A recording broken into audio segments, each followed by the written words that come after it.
Hello, Gareth here. So, I hope you are well. Me, I'm feeling very good actually, because the Japanese summer is over and finally it's a bit cool and my body is so happy, joyous. I don't know how I survived, to be honest. It was hot 24/7. It just was constantly hot. It was terrible. But that's the truth.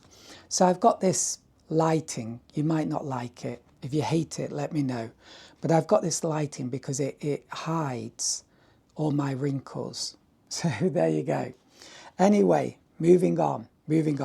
So today's lesson is very simple and I think you're going to enjoy it. And I think one of the lovely things about today's lesson is how you can paint a really simple watercolor painting and it looks beautiful. You don't have to paint a lot of stuff. It can be very, very simple and look beautiful.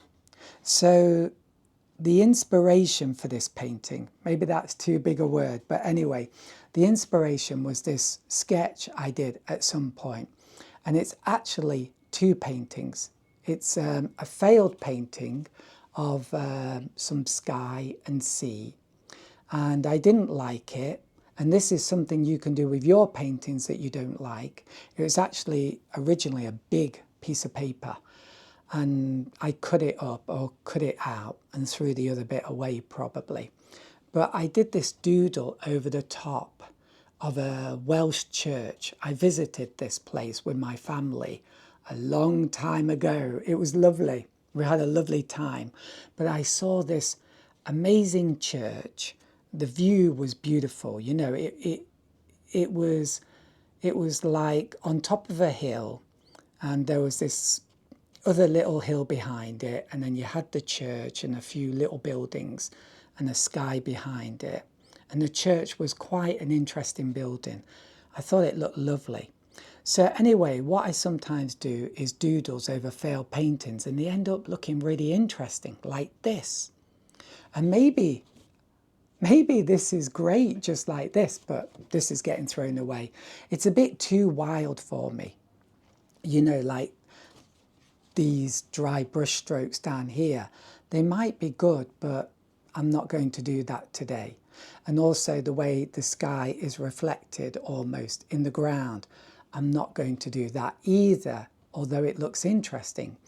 What I am going to do is turn it into a snow scene, and I'm going to, what I like about it is this lovely orange warmth, and also I like this big cloud here, and then on this side a little bit of light. Now I didn't do it as dramatically as I've done it here, and well, by accident. Yeah, this was by accident, and that is one of my problems, and you might have it too. I'm too conservative when it comes to art, too careful, and the more you can be a bit free and wild, probably a good thing. But I've tried to capture this amazing sky and turn the whole thing into a very simple snow scene. And here's one of my quick sketches. So I just sketch on some cheap scrap paper. Well, actually it's good quality, but it's scrap paper from one of my students. He gave me loads of this paper, so I'm very lucky.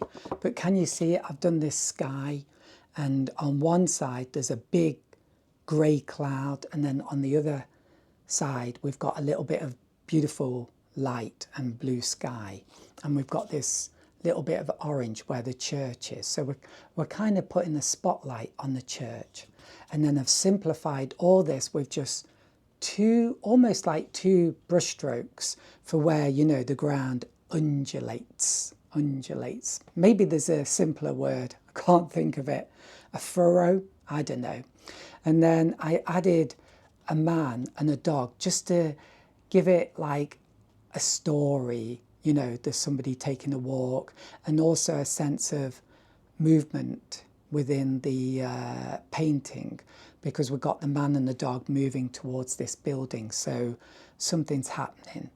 And so even though the picture doesn't move, people can imagine this happening, and it makes it a much better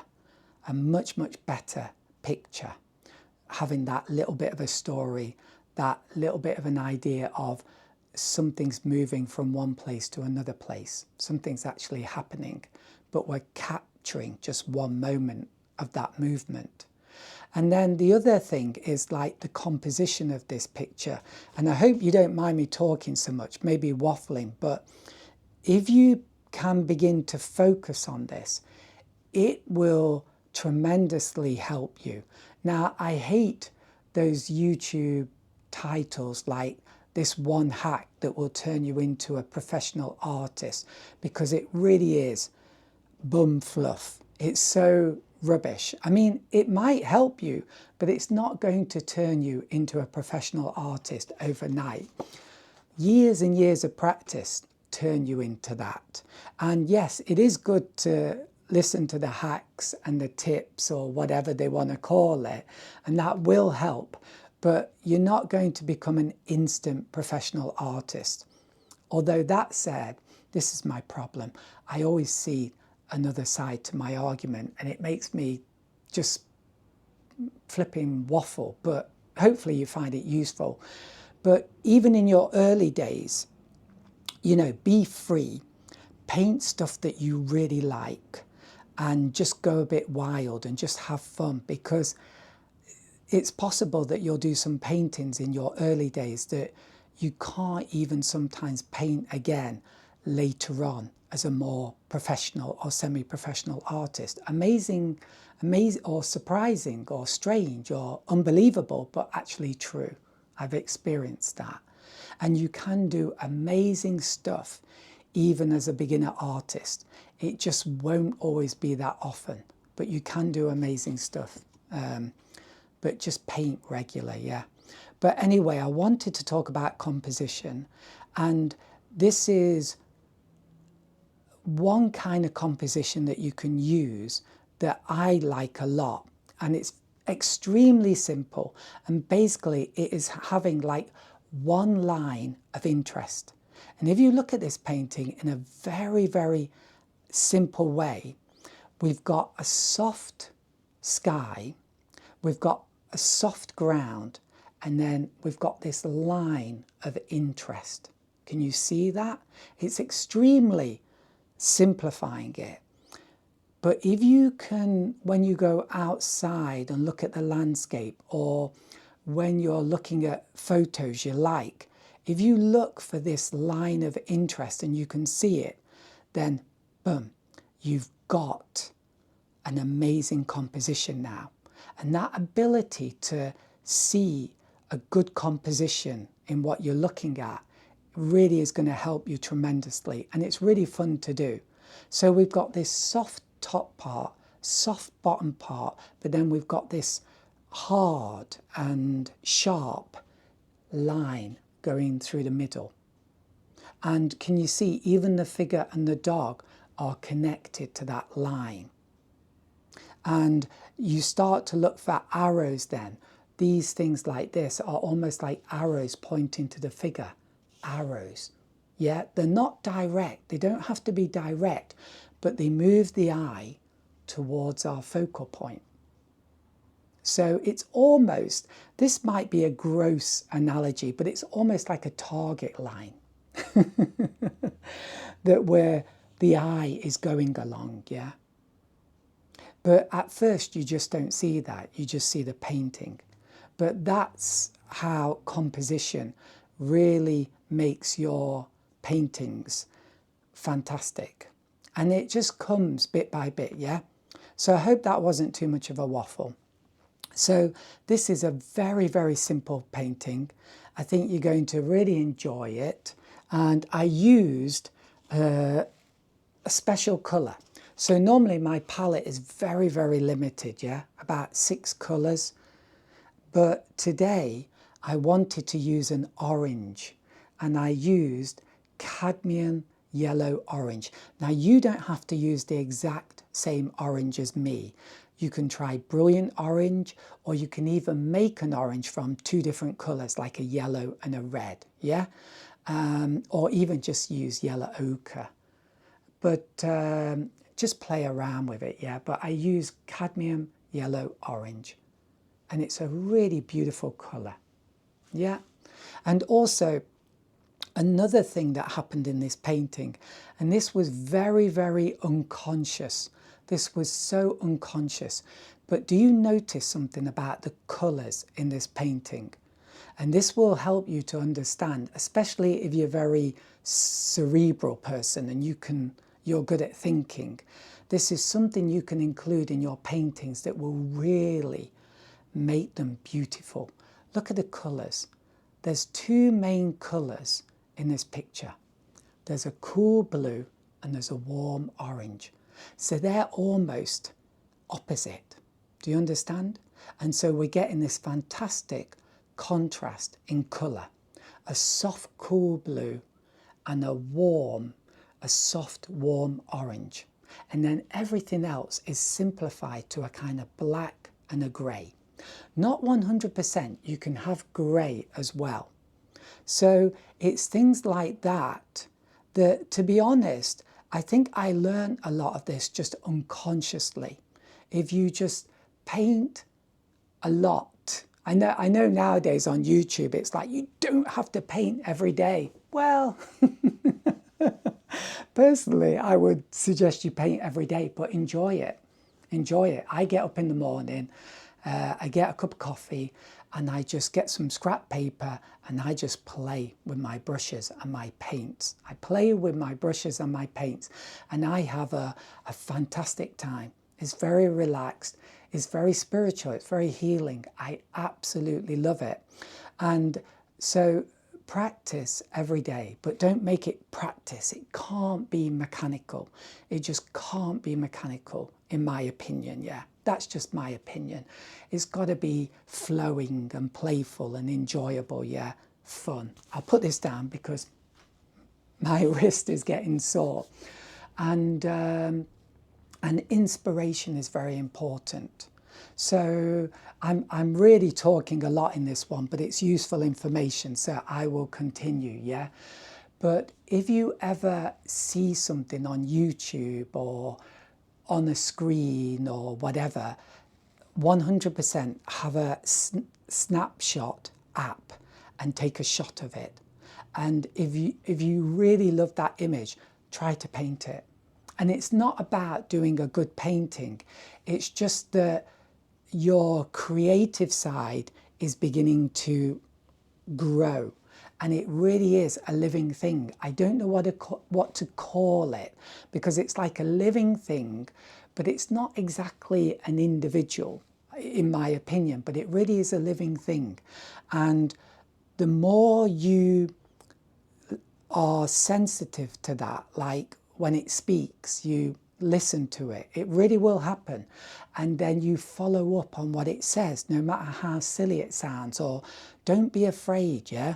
Just have some cheap paper, you know, a small sketch pad, and have a go, yeah? Always remember, if you ever feel that your work is not good enough, please remember this, because this is a big lesson for me. There are artists out there right now, and I know this is a fact, whose paintings, in my opinion, are complete shite. So sometimes I'm very honest, so I apologise about that, but I think are very, very shite, and they are famous, and they are selling their paintings for thousands and thousands, and that could be you, seriously. So please don't worry about how good or bad you think your painting is. Please, I mean, I'm begging you, don't worry about that. And this is coming from a person who is an absolute perfectionist, or was. And if you look at my work, I love to do very detailed, accurate kind of work. Very, very, what do they call it? I forgot, but very, very correct and good, and it's sharp and has to look good and perfect, yeah? There's a word for it. It'll come back to me one day. But that, you don't have to paint like that.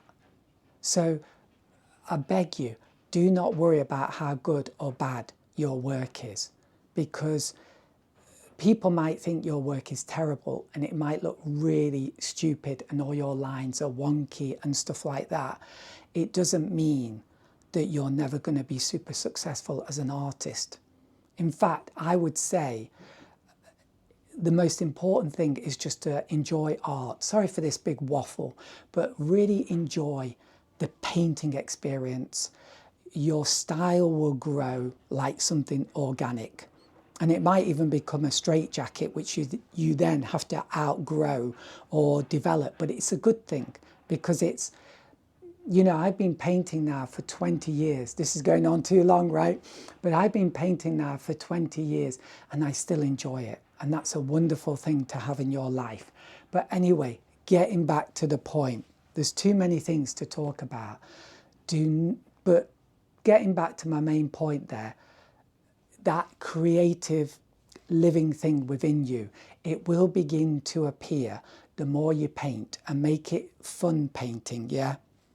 Don't make it like lessons.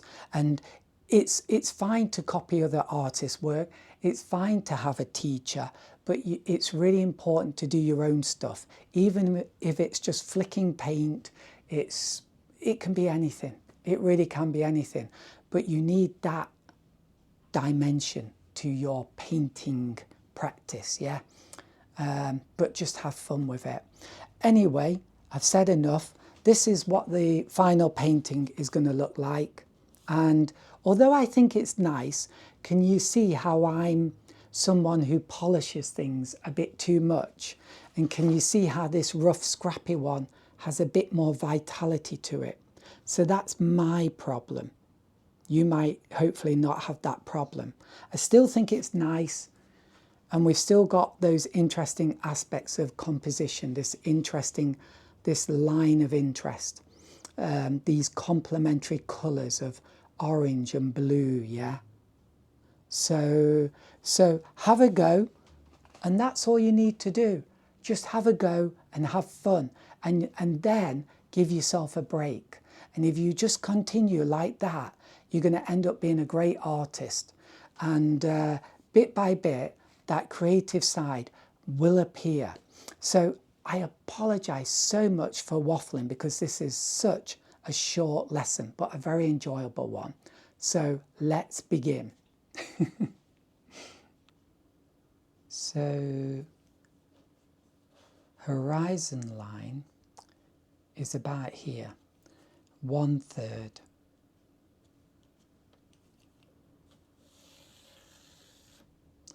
Then the wall is about here, and then our figure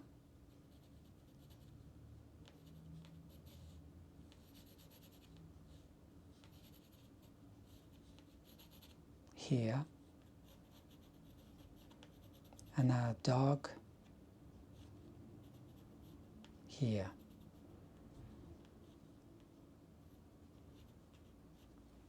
Okay. Big flat brush.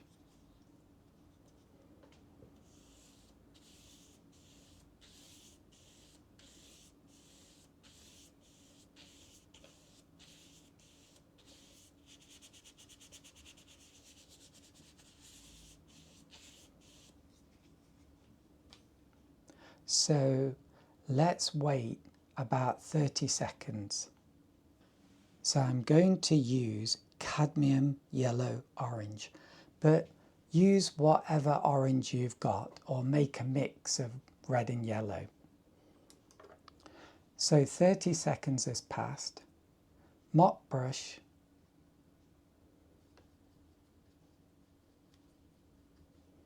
Dab on the rag to soften it a little bit. Beautiful colour.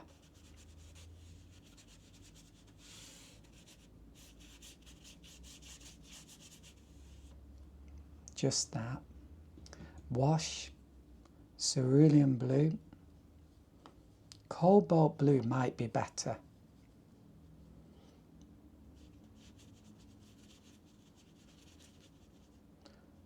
Water, dab on rag.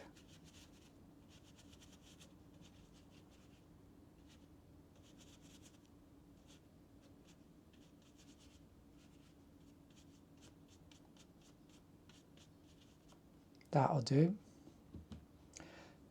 Grey purple. So cerulean blue, alizarin crimson,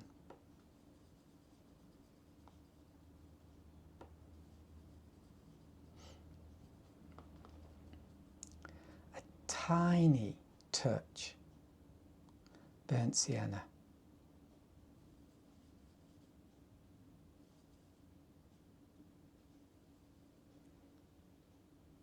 Spray.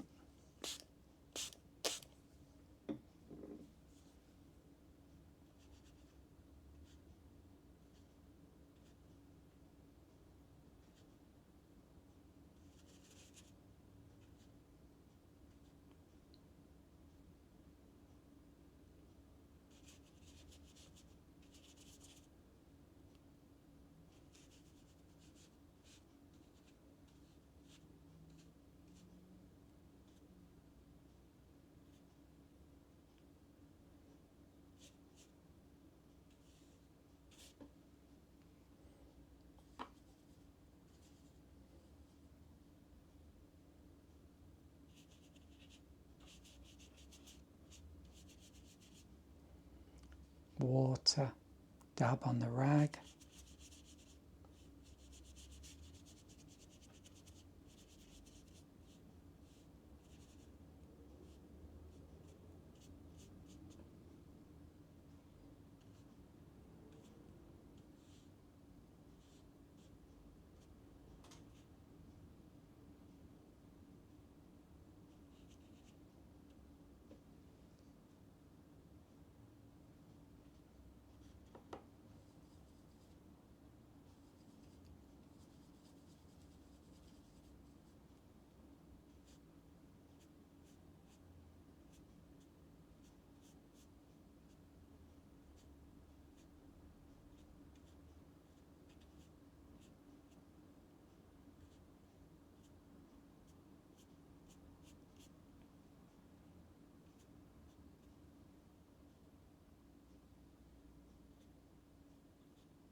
Then cerulean blue,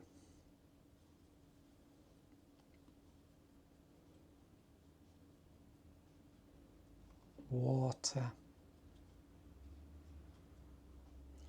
dab on the rag.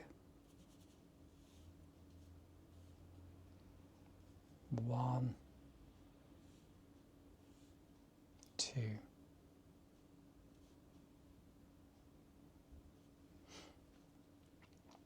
Cerulean blue, burnt sienna,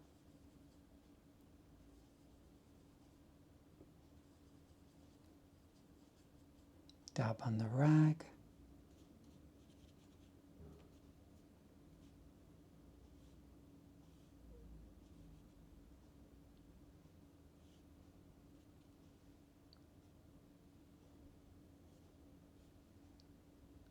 Okay, drying time. Bamboo brush, cerulean blue, alizarin crimson,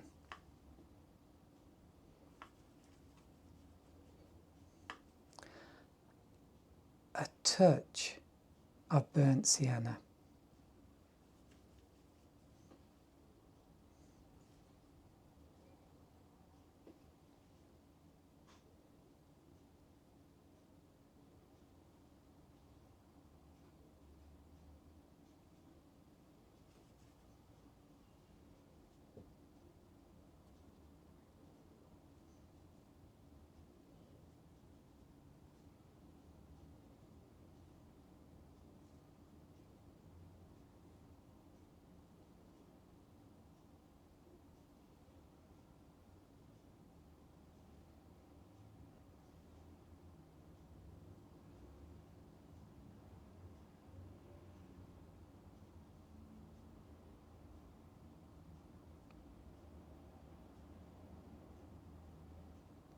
drying time.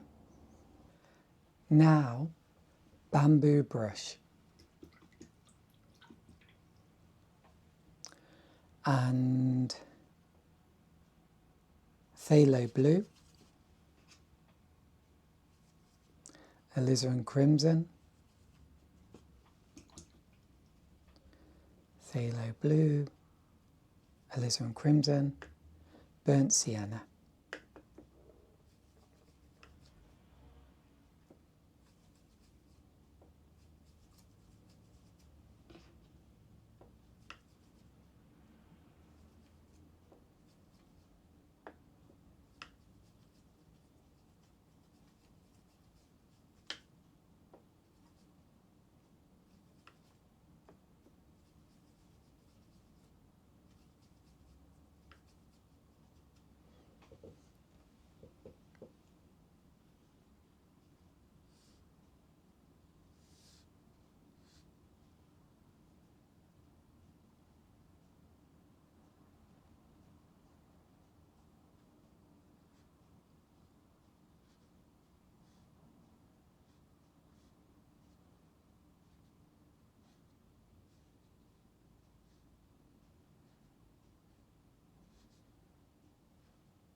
Figure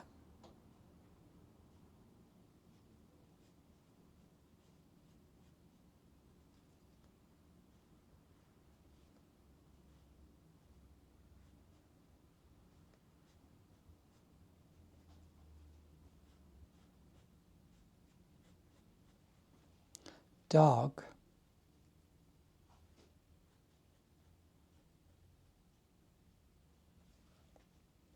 finally shadows, cerulean blue, alizarin crimson,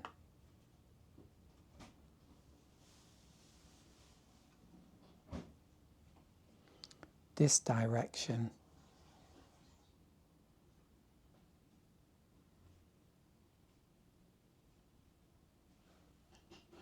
very simple.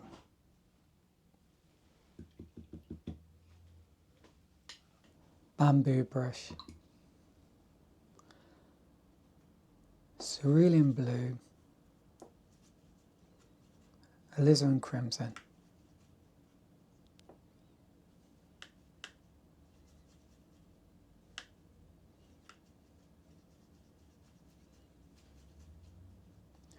white paint, titanium white,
this is wrong. This side, goodness me. Light from here.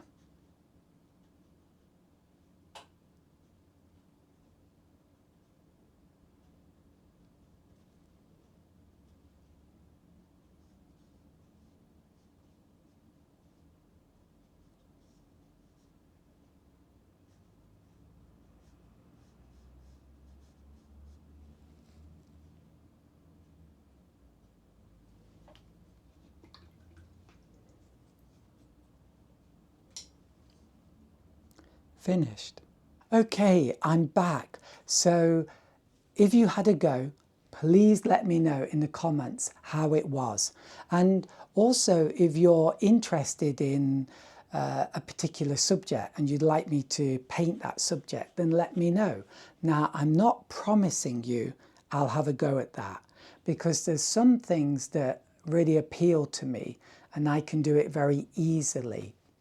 And there's some things that I really struggle with. I have no interest in them and I struggle to paint those. So I'll give you an example.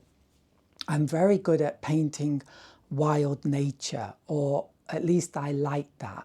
And I like painting urban scenes, but I absolutely detest painting gardens, like those manicured gardens, because somebody did ask me to paint one of them and I tried and I just couldn't do it. And so yeah, so there's some things I can do and some things I can't. But please ask me, and if I can do that, then I'll have a go. And if I can't, I'll just let you know, yeah?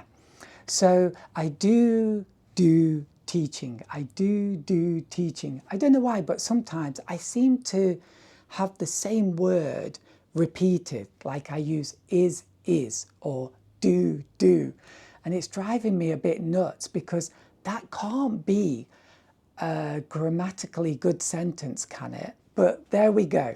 So I do teaching, and at the moment I mostly do private teaching, but at some point hopefully I can do a group teaching if it's online. You know, I do real lessons, but that's just for Japanese people because I live in Japan.